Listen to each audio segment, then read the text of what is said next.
Once upon a time. No, wait, hold on.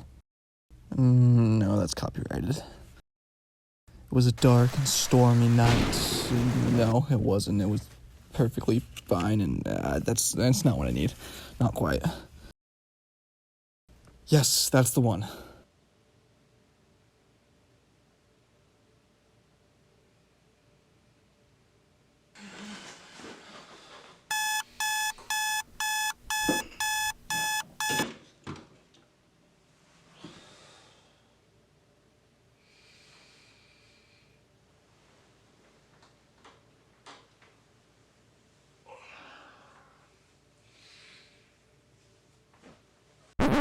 So you're probably wondering how I got here. Well, this is where I went to sleep last night.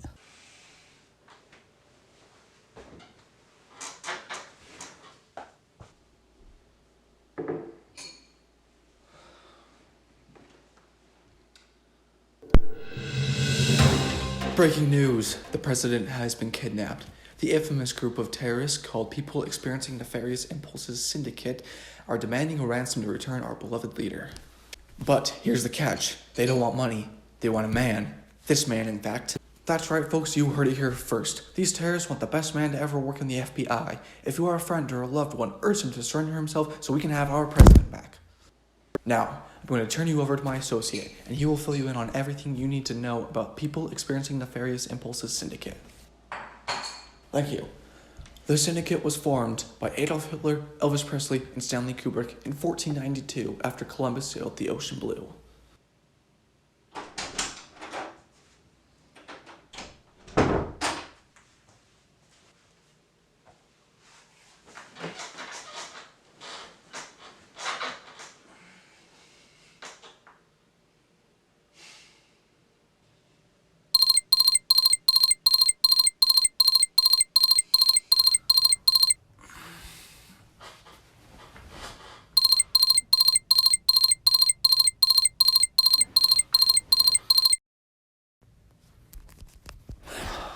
Yeah? I told you I'm retired. I won't do it. Fine, but this is the last job. Ooh, and this is where we're going to cut to a montage.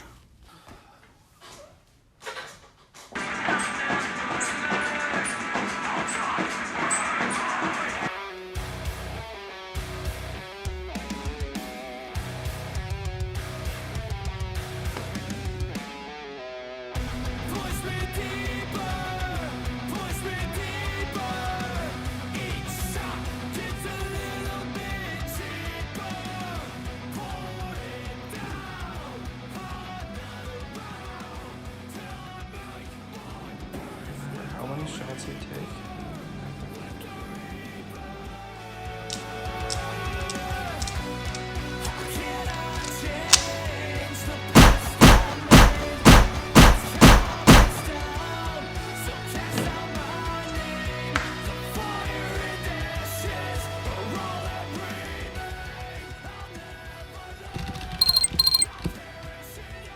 I need a favor from you. What do you need? I need you to hack into the Pentagon. On it.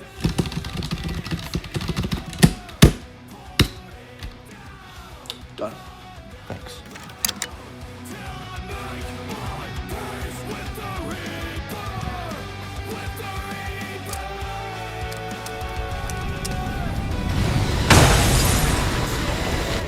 Yeah, I'm gonna have to stop you right there. What's wrong? Ugh. Yeah, doesn't this all seem a little pretentious and cliche? I'm sorry, I don't think I know what you mean. You're ripping off other filmmakers for starters. I wouldn't say that. I'm just borrowing.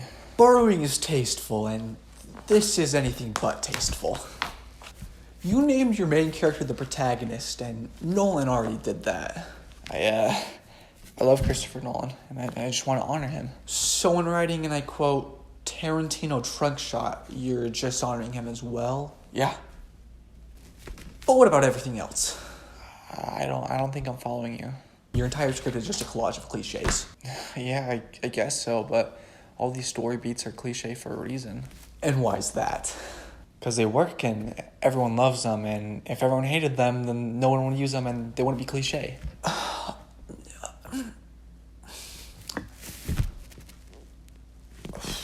Okay, but why is one actor playing all the roles, and why did we hire an 18-year-old to play roles meant for adults? Like seriously, can we not afford actors that actually fit these roles? Please don't ever look directly in the camera during a scene. Okay, we're all professionals here, so why don't we just start acting like it, and also never, ever tell me how to do my job, okay? Okay. Namaste. Finish the scene, please.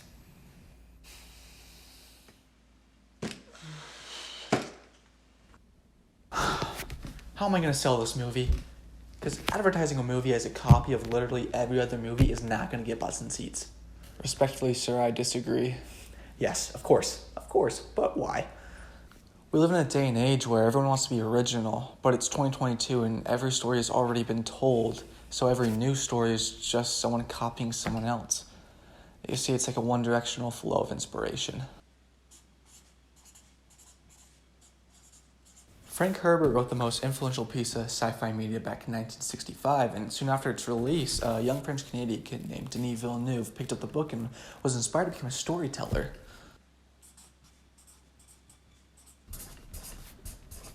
So, Dune led him to become a filmmaker and eventually produced the most successful adaptation of the epic.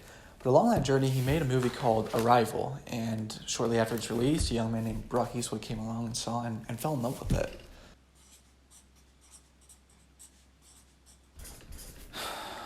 So, if Frank Herbert never wrote Dune, then Denis Villeneuve would have never made Arrival. And if he would have never made Arrival, then Brock Eastwood would have never made this short film. Long story short, we're all going to fall victim to taking ideas from our inspirations. That's fine, but that's not what you're doing. You're right. Most people would shy away from that, but I'm choosing to fully embrace it. Striving to be completely original is becoming cliche. But you're missing the point. No, you are missing the point, so please let me finish. So my point is that with the state of the film industry right now, maybe the most original film to make is one that is completely devoid of all originality. However, no one would even entertain the idea of such a prospect, and that's exactly why I want to do this. Okay, yeah, you could do this, but you're going to walk a very thin line that separates genius and pretentious. Yeah, that's part of the appeal. If we do this, we're risking our careers, because if it flops, we could say sayonara to our livelihood. So no matter what you do, you have opportunities to do something that's completely unheard of, and you'll always get called an idiot for it. But that's until you succeed, and once you succeed, then you go from being an idiot to absolutely brilliant, and you're just going to beat some impossible odds, and it's just so great to think about, and you just gotta trust me on this. Okay. What? I'm in.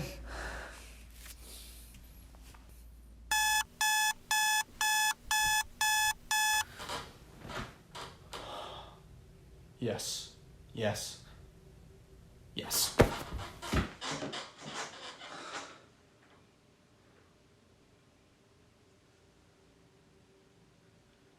Hey, I just had the craziest dream, and I think I might want to make it into a short film. Ew, no, you're not that kind of dream. You're disgusting. You done? Okay, picture this. A short film that is entirely and intentionally cliche.